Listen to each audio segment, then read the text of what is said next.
केवल जुमले, भाषण, आपस में एक दूसरे को लड़ाना, भिड़ाना, ये काम इस मोदी सरकार का है। इसके अलावा अभी विधानसभा के चुनाव हुए। इस विधानसभा के चुनाव में राजस्थान में भी बीजेपी की सरकार बना दी, केंद्र में पहले से हैं। अब दोबारा चुनाव होने जा रहे हैं, फिर आप लोग फैसला करोगे, वो फैसला होगा। राजस्थान में बीजेपी की सरकार बनने के बाद में इतने कम समय में क्या काम हुआ? ये कह रहे हैं समय कम है, तो कुछ तो करते ना। बाईतू में आज हम यहां जहां बैठे हैं, यहां पानी के क्या हालात है मेरे को नहीं मालूम। लोग मुझे बताते हैं पहले आता था, वो भी बंद हो गया। ये हालात आज है। अब आने वाले इस भयंकर गर्मी में अगर यही हालात रहे तो क्या हाल होगा? तो इस तरह ये फसल बीमा की बात कर रहे थे, उसके भी हालात आप देख रहे हैं। अभी किसानों के कर्जे लिए हुए हैं, वो 31 मार्च तक जमा कराओगे तो आपको ब्याज नहीं लगेगा, नहीं तो फिर ब्याज लग जाएगा। उसको आगे बढ़ाना चाहिए। लोगों की मांग है, किसानों की मांग है, फिर भी नहीं बढ़ा रहे हैं। सरकार के हाथ में बढ़ाए नहीं बढ़ाए क्या जोर कर लो। और ये किसानों को भी लोन जो है बिना ब्याज का देना का, ये फैसला किसने किया? ये कांग्रेस की सरकार ने किया। राजस्थान में जब कांग्रेस की सरकार थी उसने किया था। बिना ब्याज के पैसा देता है कोई? कांग्रेस सरकार ने देना शुरू किया। बंद ये भी नहीं कर सकते, करे तो इनके भी लेने के देने पड़ जाए। पर अभी 31 तारीख तक ही इन्होंने तारीख डाल दी। तो इस तरह से कहने को बहुत बातें, पर आप लोगों को सोच विचार करें। ये लोकसभा का निर्णय करना है। अगर आप सोच विचार करके निर्णय करेंगे तो निर्णय अच्छा होगा। 1 महीने का समय रहा, अब कोई ज्यादा समय नहीं रहा। इतने कम समय में आप लोग सोचो कि उम्मीदवार राम जी आपके बीच में आए, वोट मांगने, मीटिंग करें, आप लोगों से मिलें, एक एक मतदाता से वोट के लिए अपील करें। यह संभव नहीं, क्यों? समय नहीं है इतना। उसके बाद में आते रहेंगे, मिलते रहेंगे, सब होगा। लेकिन अभी जो समय है वो बहुत कम है, और जिसमें बाईतू में तो आप लोगों को समय लेना ही नहीं चाहिए।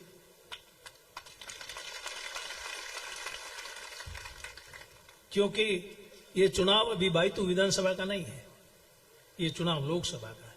8 विधानसभा है, बाईतू जैसी 7 और है, उनमें जाना पड़ेगा। यहां तो इन्होंने 10 साल से पिछले आप लोगों के बीच में है ही, तो आप लोगों को फिर यहां इनको बुलाने की जरूरत ही नहीं होनी चाहिए।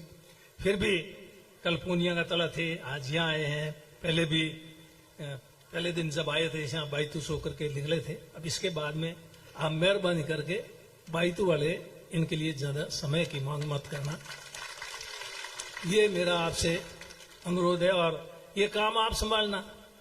उम्मीदवार राम जी आए हैं, हरीश जी आए हैं, हम आके क्या कर लेंगे? मिलना ही होगा, इससे ज्यादा तो क्या होगा। और हम हमारी बात कहें, बात तो कहने की जरूरत कहाँ है? बात क्या कहनी है? अब तो आजकल आप लोग बहुत होशियार हो, हमारे से भी होशियार हो, तो इसलिए आपको कुछ कहने की, ज्यादा समझाने की जरूरत नहीं है। आप समझे हुए हैं। पर ध्यान, फिर भी चुनाव है, ये छोटी बात नहीं है। इसको कमजोरी से नहीं लड़ना है, मजबूती से लड़ना है। मजबूती से लड़ने के लिए आप सभी उम्मीदवार अपने आप को समझोगे, उस हिसाब से काम करोगे, तब जाके अपनी गाड़ी पार होगी। तो इसलिए मेरा ये भी विधानसभा के चुनाव हुए, ये कह रहे थे हरीश जी कांग्रेस से थे, उम्मीदवार राम जी आरएसपी से थे। अब ये अपने कांग्रेस के साथ आ गए। कांग्रेस पार्टी ने इनको टिकट दे दिया पार्टी ने, वो अपना उम्मीदवार है। अपने पार्टी का जो चुनाव चिन्ह है उसको अपने को वोट देना है। और जहां तक उम्मीदवार साथ है, उम्मीदवार भी अच्छा है, कोई उम्मीदवार में भी कमी तो नहीं है। वो अमीर साहब कह रहे थे अभी, फिर कमी नहीं, पहले वोट क्यों नहीं दिए? पहले तो हमारे साथ थे नहीं ना, हमारे साथ नहीं है तो उसको तो हम वोट कैसे दें? चाहे अच्छा भी है तो हम तो हमारी पार्टी के उम्मीदवार को वोट देंगे नहीं। अब हमारी पार्टी के आदमी आगे तो हमारे को वोट देने में कहां तकलीफ है? कोई तकलीफ है ही नहीं। देंगे, जम के देंगे, जिताएंगे। तो ये बताइए, कैलाश जी बैठे, बेनीवाल, ये 2 बार मेरे सामने विधानसभा का चुनाव लड़े थे, फिर मेरे साथ आ गए। ये पिछला विधानसभा का चुनाव 18 का, इन्होंने मेरी खूब मदद की और आज भी मजबूती से खड़े हैं कांग्रेस के साथ में। तो जब साथ में जो आ जाते हैं तो उसकी मदद करना अपना फर्ज बनता है, और अगर हम उनकी मदद नहीं करेंगे तो अपने भी कमजोर होंगे और अपने को भी कुछ नहीं मिलेगा। तो इसलिए मेहनत करके जीता के भेजना है। और भाईतू का तो भाई अब ये रिवाज निकल गया, भाईतू का तो ये रिवाज निकल गया, जो भाईतू में चुनाव एमएलए का हारता वो एमपी बनता है। बनता है कि नहीं बनता है? हाँ बनता है। बने कि नहीं बने? आगे बने। कल न सोनाराम जी आ रहे थे, फिर एमपी बन गए। कैलाश जी आ रहे थे, फिर एमपी बन गए हैं। अब के उम्मीदराम जी को बना दो, ठीक है ना? ये परंपरा बन गई, इस परंपरा को कायम रखना है, ठीक है। और उम्मीदराम जी को जीता करके भेजना है। सबको अपनी जिम्मेदारी संभालनी है, जिम्मेदारी नहीं संभालोगे तो कुछ नहीं होगा। आप समझते हो, मैंने आपको कह दिया कि भाई उम्मीदवारी से कम आएगा, हमें वोटों में ही कई लोग हमें ही को जगह है, बस की करे, बस की न्याल करें किया है। अरे बैठे हो थोड़ा, ये नींद थोड़ी आवे रात का है, न नींद आवे न रात रही बैठे न दिन रह बैठे, पर टाइम तो आखिरी टाइम ही है नहीं। रात रो बड़े हाँ जैसलमेर भागू का गाँव फकीर साहब उठे बैठो रात रात आया है, बस बाद में आए के तो कहना मतलब दौड़ रिया है, सभी दौड़ रिया, आप लोग भी दौड़ रिया, और एक और दौड़ने में कहीं नहीं होना। और अपना अपनो बूथ संभालो, अपना बूथ मजबूत करो, और बूथ पे पूरे वोट पड़ने चाहिए। आधे अधूरे वोट पड़ेगा तो कुछ नहीं होगा।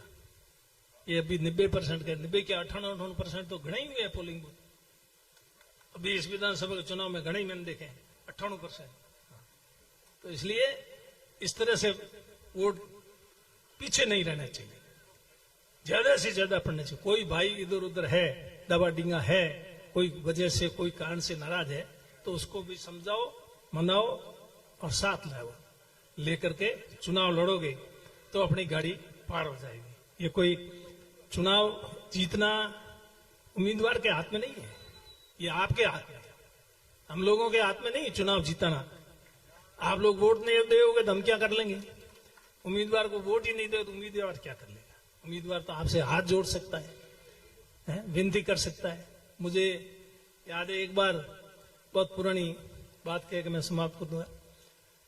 मथुरा राज माथुर गृह मंत्री थी राजस्थान की, और मथुरा राज माथुर से कहा लोगों ने कि कांग्रेस ने क्या किया। तब मथुरा राज माथुर ने कहा कांग्रेस ने क्या किया? कि कांग्रेस ने ये जो महारानियां थी जो पर्दों में रहती थी महलों में, उनको बाहर सड़क पे ला करके इन लोगों के सामने हाथ जुड़वा दिए। लोगों के सामने हाथ जुड़वा दिए, ये कांग्रेस ने किया। जोधपुर की महारानी, जयपुर की महारानियां ने चुनाव लड़ी थी, चुनाव में आई थी लोकसभा के चुनाव में, तो ये कांग्रेस ने किया। भैया लोगों के सामने हाथ जुड़वाने का काम किसने किया? कांग्रेस ने किया। ये उन्होंने मथुरा जी माथुर का, ये कोई कम काम है क्या? और यूं विकास की इन काम की बात करते हैं, आज ये दूसरी बात करते हैं, हमने ये कर दिया वो कर दिया। उन बातों में कुछ नहीं रखा है। आप लोग समझ जाओ, समय है अभी 1 महीने का, और उसके बाद में फिर 5 साल की गई, और फिर 5 साल के बाद में फिर और 5 साल भुगतना पड़ेगा। और अब तो क्या है कि 10 साल ही भुगतना पड़ा। और अब के अगर उनके हाथ में सत्ता चली गई तो आने वाले समय में फिर कैसा समय होगा पता नहीं। हमारे को तो कुछ अभी अमीन साहब, हम तो बुजुर्ग हो गए, हम 80 में, मैं अमीन साहब ने 7 में चुनाव लड़ा था। अमीन साहब 85 साल के, मैं 6-9 साल मेरे से भी बड़े। तो इसलिए हम तो आप लोगों से निवेदन ही कर रहे हैं। बाकी हमारे को अब कोई ज्यादा इसमें कोई लेना है, कुछ खाना है, कुछ पीना है, ऐसा कुछ तो है नहीं। पर आप लोगों को कहना है कि भाई आप लोग ठीक से सोच के विचार करके अगर वोट करेंगे तो अपनी बात ठीक रह जाएगी। कुछ तो होना चाहिए नहीं। अब वो कह रहे हैं 400 पार वाली, ये बात ठीक है, ये 400 कहां से लाए आंकड़ा? 543 का ही लिया पूरा ही, फिर पीछे क्यों छोड़ोएगा? इतनी सीटें पीछे बाकी क्यों छोड़िए? इनके किसी ने इनको सुझाया नहीं है 543 का ही रखो, विपक्ष रखो ही। मैंने इनका ये कि विपक्ष होना ही नहीं चाहिए, विपक्ष होगा तो ओढ़ देगा कोई न कोई, होता नहीं, कमी खामी निकालेगा। ये न्यायालय नहीं हो हिंदुस्तान में तो ये चुनावी बॉन्ड जो इलेक्ट्रल बॉन्ड वाला मामला है, ये खुलता है क्या? सुप्रीम कोर्ट के चीफ जस्टिस ने इलेक्ट्रल बॉन्ड वाला मामला खोल दिया। ये कितना मामला ऐसा स्कैम कभी हिंदुस्तान में आज दिन तक नहीं हुआ। किस तरह से कैसे चंदा मिला, इनको छापा डाला, उसके वहां उस कंपनी के वहां जिस कंपनी के वहां से कितने ही सैकड़ों करोड़ रुपया इसके पार्टी के फंड में जमा हो गया, बॉन्ड खरीद लिया। और किसी को काम देना है, ठेका देना है, तो इतने 100 करोड़ का बॉन्ड ले लो और ठेका ले लो। ये तो हाल है। अब आप देख लो, फैसला आपको करना है, फैसला आपके हाथ में, हम तो कह ही सकते हैं। इसलिए आप विचार करके फैसला करेंगे तो मुझे उम्मीद है कि अच्छा फैसला होगा।